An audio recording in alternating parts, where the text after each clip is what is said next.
Asubuhi imefika, jua nalo linawaka, nafsi yangu imechoka, naona kuhangaika. Naangaza kulia na kushoto, simuoni ndugu wala jamaa. Mwili wangu umejawa na joto, natafuta pa kwenda tafutia.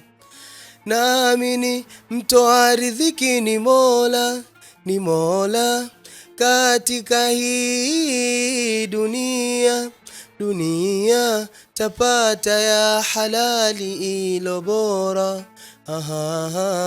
Kwa Mola hakuna lisoezekana.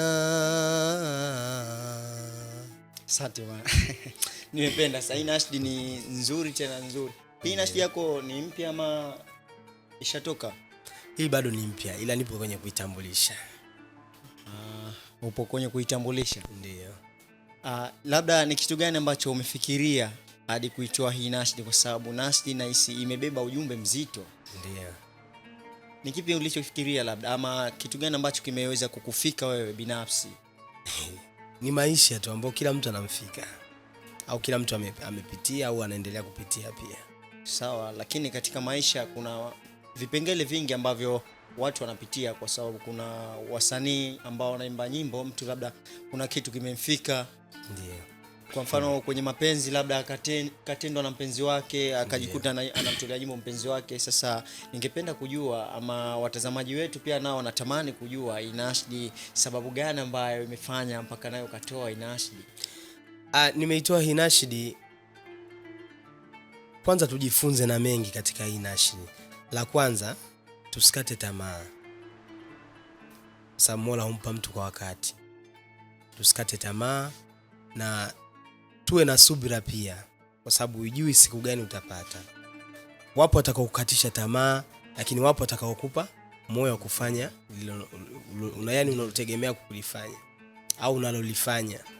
So kila mtu atapenda unachokifanya, wengine watakiona cha ujinga. Kwa hiyo ni subira, ni maisha yanazungumzia nashdi. Je, upo mwenyewe tu ama una chuo? Ni kikundi.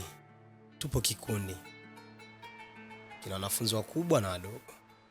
Mtazamaji, ningependa pia ukitambulishe kikundi chako, na pia uweze kutoa labda kuna utaratibu gani wa kuweza kuunga na hicho kikundi chako, mtu akihitaji kujiunga na kikundi chako na yeye aweze kujiunga. Maana wapo ambao wanatamani hivyo. Ndio. Kwa sababu katika maisha unaweza ukafanya kitu ukahisi labda upo peke yako, lakini wapo wengi ambao wanatamani lakini hawezi kujua ama hawana njia za kufika hapo ambapo wanapahitaji.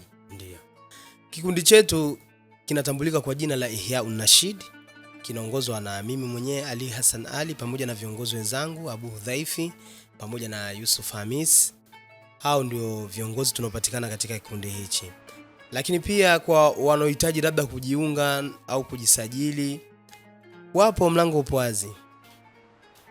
Kuna utaratibu gani ambao unaweza watu wakajiunga, kwa sababu kila sehemu ina utaratibu wake. Huwezi tu kwenda labda ukavamia, hapana. Kila sehemu kuna utaratibu. Ili uweze kujiunga na kitu fulani ama uweze kujiunga na chuo fulani au kikundi fulani, basi kuna taratibu ambazo unapaswa uzipitie. Ni taratibu gani ambazo nyinyi mnazo? Taratibu zetu sisi, unaweza kuonana na mimi au kuonana na Yusuf kwa wale waliokuepo karibu, lakini kama hivyo mbali kuna mawasiliano tunatoa. Kama unahitaji kuonana na sisi au unahitaji jambo lolote, labda kutungiwa nashdi au na shughuli yako unataka nashdi, yani hivyo, tuna namba ya mawasiliano ambayo tunaweza kuhitaji hapa. Ukituhitaji tu unatupata. Hivi kikundi chenu ni kina muda gani hadi sasa? Maana kwa fikra zangu tu zilivyonifanya nikafikiria mbali, nikahisi hichi kikundi kina muda mkubwa sana, maana ujumbe uliotoa umenifurahisha, alafu pia unaonekana ni mzoefu katika haya mambo. Una muda gani? Kikundi chetu kina muda wa miaka 3. Mpaka sasa hivi kina miaka 3. Miaka 3. Na katika kikundi chenu labda mpo wanaume tu? Tupo wanaume na wanawake. Ila leo nimehitajika mimi, nimekuja mimi, lakini kama watahitajika wao watakuja. tunaweza kuwapata hapa muda wote, siku yote. Haya, sawa. Pia labda kuna utaratibu kwa sababu tunajua katika mwingiliano baina ya wanawake na wanaume kuna taratibu lazima ziwekwe, hususan katika mambo kama hayo, labda chuoni ama kikundi chochote cha Nashdi, wasoma Qurani, kuna taratibu zao wanaziweka kwamba mwanamke awe hivi, mwanaume awe hivi. Nyinyi kwenu kuna taratibu gani ambazo mmeziweka? Taratibu zetu ni za kawaida, sio ngumu wala nini. Tunapokea wanawake na wanaume. Ukija zoezi unafanya, na tunakuwa mchanganyiko kwenye mazoezi, kike kiume. Ila tunakuwa tunajigawa kwa wanawake upande huu, wanaume upande huu. Lakini pia hao wanawake inategemea, kuna umri maalum. Kuanzia mwaka, mfano kwa mwaka mmoja huwezi kumsomesha. Kuanzia miaka labda mfano 5, 6 mpaka 12 kwa mwanamke. Ila kwa mwanaume mpaka utapojisikia mwenyewe basi unaweza ukaacha.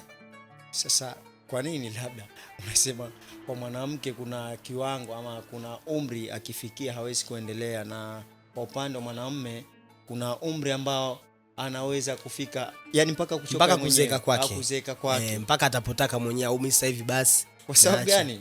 Kwa mwanamke au kwa wote, kwa pande zote mbili? Kwa mwanamke ni tofauti kwa sababu hii Nashdi ni mambo ya dini. Sawa. Kwa mwanamke na kwa ni mwisho miaka 12 akishakuwa mwari tu basi, kwa sababu sauti ya mwanamke mwisho wa siku utakuja kusikia na nini hivyo. Kwa mwanamke ni mwisho miaka 12.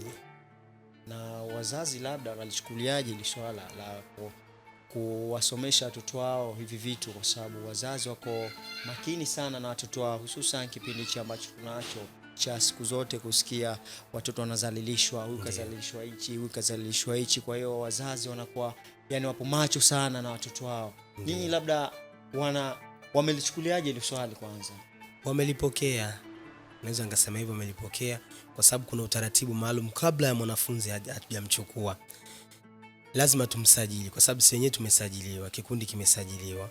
Kwa hiyo utapohitaji mzazi au we mwanafunzi utapokuja bana, mfano utanikuta mimi akali mimi nataka kujiunga na kikundi chako, nitakwambia sawa, ila kuna utaratibu wake maalum.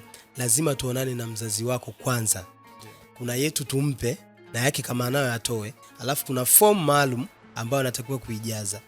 Akishaijaza form basi kakubaliana na masharti yetu yote, kwa tunampokea mwanafunzi kwa form maalum. So labda tunachukua watu amna, kuna form maalum ambayo tunampa mzazi, anaijaza na inarudishwa na kiasi cha pesa cha kurudishia form. Hivyo maisha yanaenda. Hata hivyo pia mmewezaji kuwashawishi wazazi kubali watoto wao kufika katika kikundi chenu na kuendelea na mambo ambayo mnafanya ama shughuli mnazozifanya? Ndio. Ni uwezo na kile tunachokifanya wanakiona. Light ingekuwa tunachokifanya labda ni cha ovyo, mimi naamini hata wewe mwenyewe mwanao usingemleta. Lakini kile unachokiona tunachokifanya pale ni kizuri na hakina ubaya wote, ni kuitangaza dini na tunazungumza mule, sio matusi. Kwa hiyo wanaleta watoto zao. Ndio. Ningependa labda na wewe pia wasihi vijana katika swala zima la vile vitu ambavyo wanavipenda, ama mtu ana kipaji. Kwa mfano mimi nina kipaji cha kuimba Nashdi, nina kipaji cha kuimba kasida, lakini na hofu uimba. Hebu wape neno. Mimi nawaambia kipaji tunapewa na Mungu, lakini pia unaweza hapo unaweza kawa wewe labda una kipaji kizuri tu, lakini mzazi wako asijue kipaji chako. Kwa sababu kuna kila mtu na uono wake, kwamba kuna watu wanaona huku tunapofanya ni ujinga. Wanaona kama mtoto wake akimleta au mtoto wake akiwepo huku ataingia katika ujinga. Lakini hawajui kwamba kile ni kipaji ambacho anaweza pia kile kipaji kikaja kikamsaidia mwenyewe baadaye. So kila nisoma nafanikiwa, wengine wanafanikiwa kutokana na vipaji vyao. Ilahi tupe subira tuweze kushinda, kuipigania vita nisoijua moyoni mwangu. Utulinde sisi ya Ilahi Mola wangu, kuipigania vita nisoijua moyoni mwangu. Utulinde sisi ya Ilahi Mola wangu. Mashallah. Kwa kweli nimependa sana. Yani mpaka nimetamani na mimi niweze kujiunga na kikundi chenu. Karibu. Asante Muda sana. wote. Asante sana. Mtazamaji wa Future Online TV, kila chenye mwanzo hakikosi kuwa na mwisho, na hapa ndio mwisho wa kipindi chetu hichi. Ila usisahau kwamba leo tulikuwa na mgeni ambaye ameweza kujitambulisha Sheale hapa na kutuimbia kidogo nasi ambazo yupo nazo na kutuelekeza maili matatu kuhusiana na kikundi chao. Mimi jina langu ni Professor ARH, lakini usisahau kushare, kusubscribe na kucomment ili uwe kwanza kupata habari zetu kila ambapo tunaziachia. Nikutakie siku njema, kwaheri.